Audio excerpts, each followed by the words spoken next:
Good morning, everybody, and welcome to the Food, Medicine, and Lies channel again. Today, we have with us a very, very experienced, business savvy person with us who needs actually no introduction, but I'll tell you a few things about him.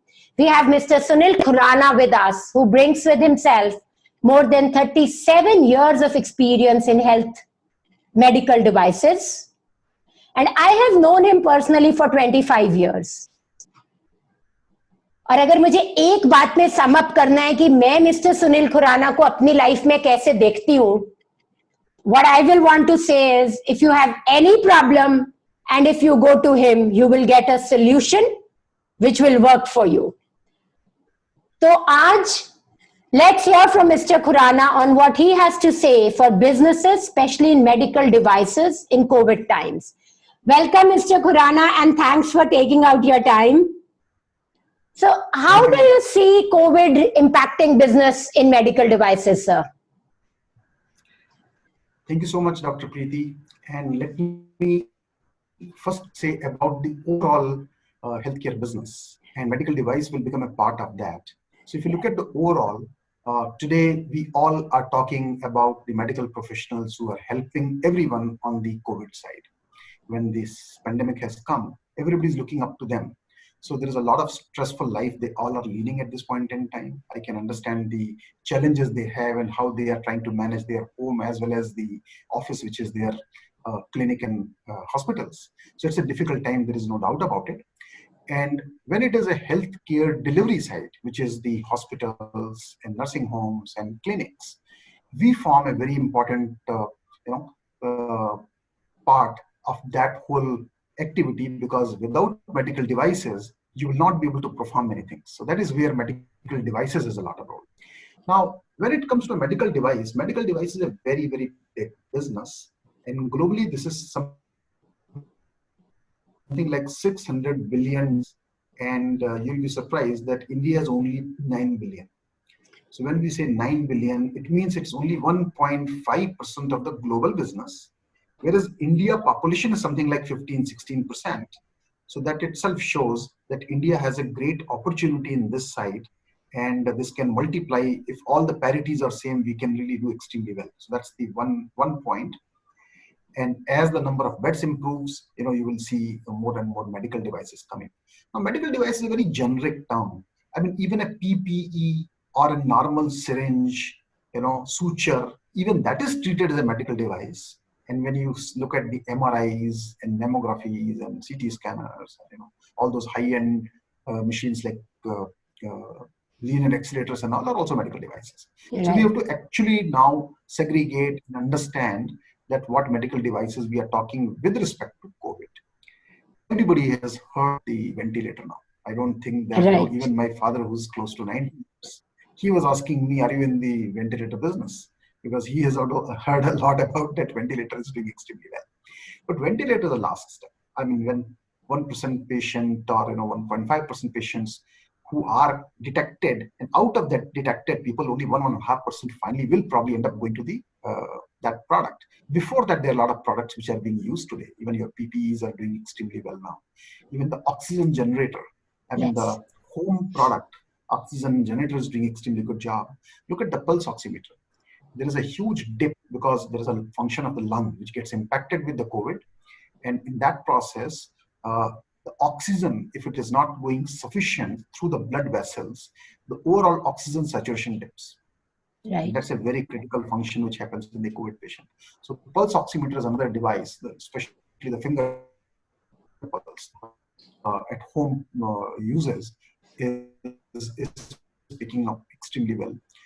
X-ray is doing very well, because X-ray is one product, especially the DR, digital radiography products, mobile machines. At a very low dose, you can expose, and you can have n number of shots. Probably, every day, second day, you can just see the COVID patient how they are progressing. And X-ray is a great device which can tell you. So these are the products doing well. Hence, what I want to just sum it up here is that when you have a patient who's on the bed, you're also seeing their patient monitoring. All the vitals you are seeing through them. So there are some areas which are doing well, not all. And one has to understand that at this point in time, nobody is going to put up a cyclotron and PET CT because that's a long drawn process and that may not be viable today, or MRIs and all of that. And we also know that overall number of patients have come down, and when patients have come down, it is a little challenging time. And come down does not mean that there are no patients. Right. They don't want to go to the hospital with the fear of infection. That's the only thing I can say. Right.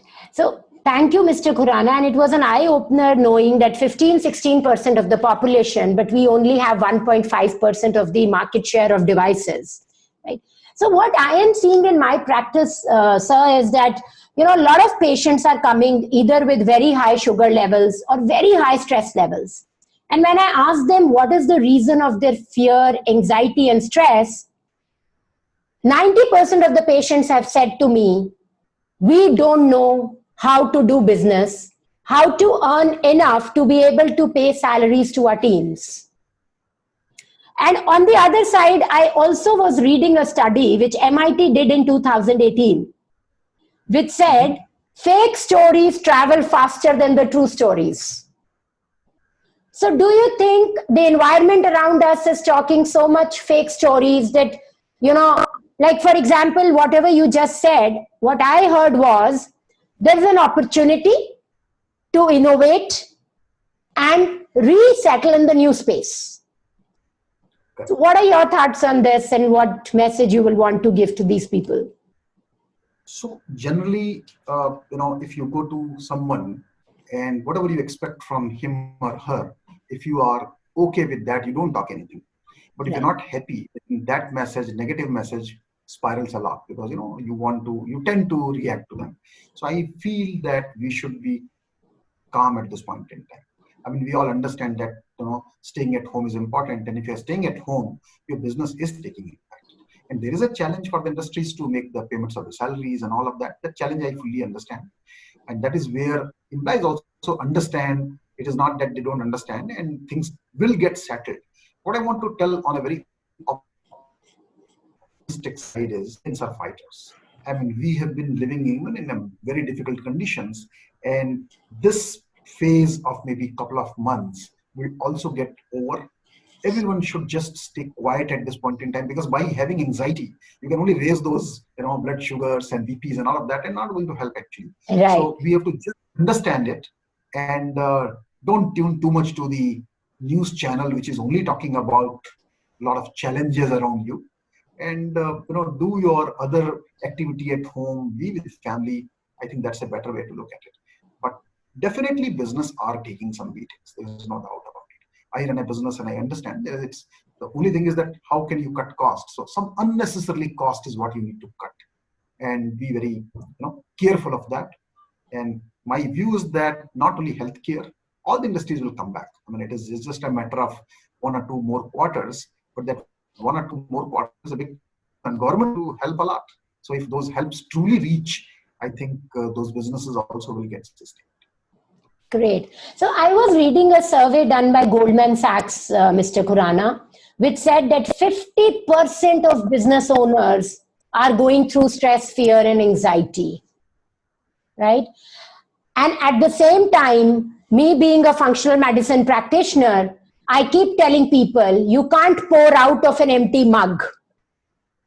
So these business owners have to get into self-care to be able to keep themselves sound, so that when the opportunity, businesses start evolving again, they are not led back because of the stress and anxiety they are doing today.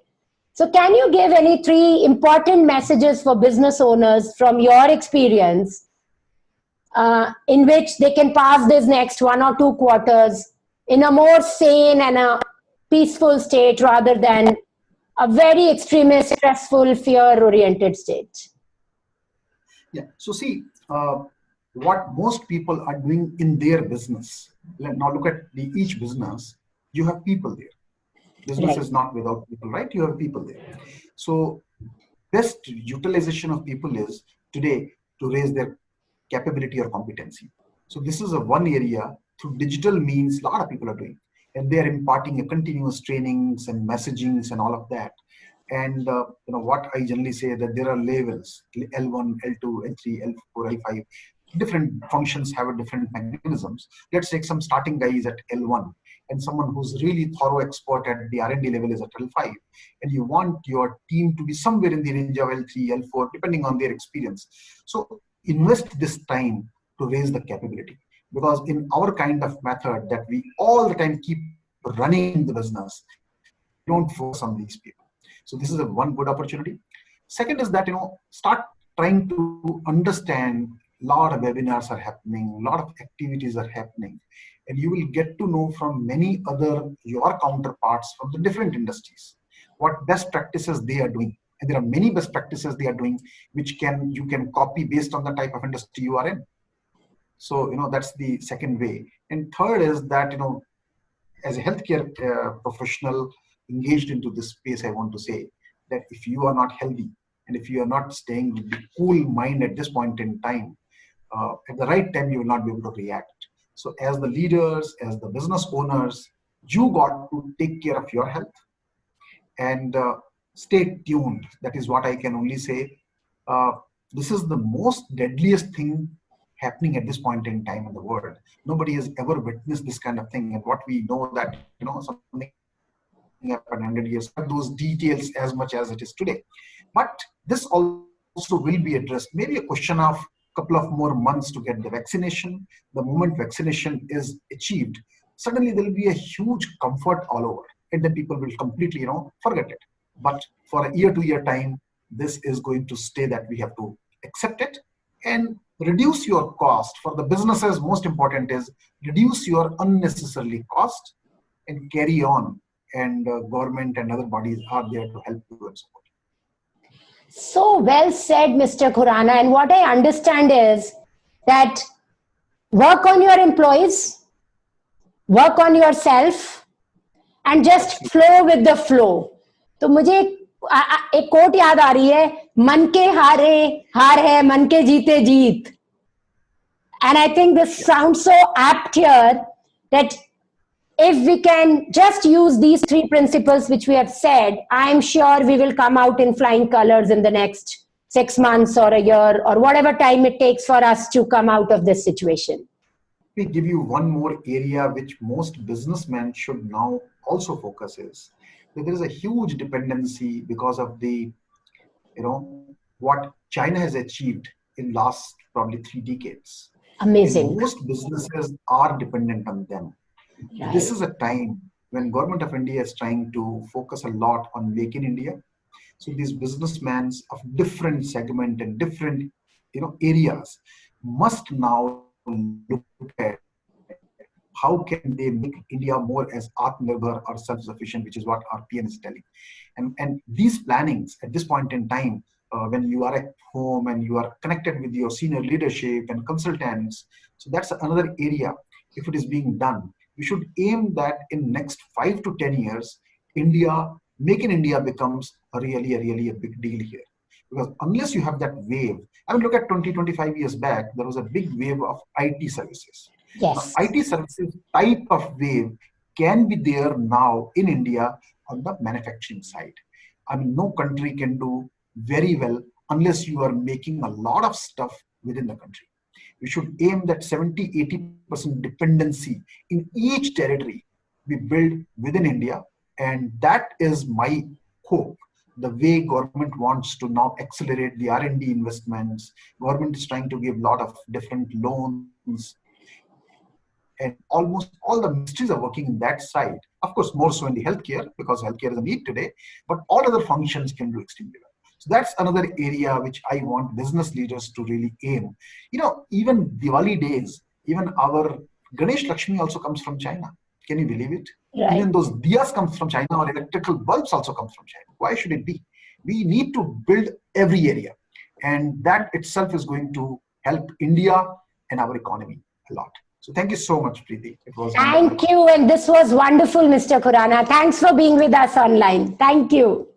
Thank you. Bye.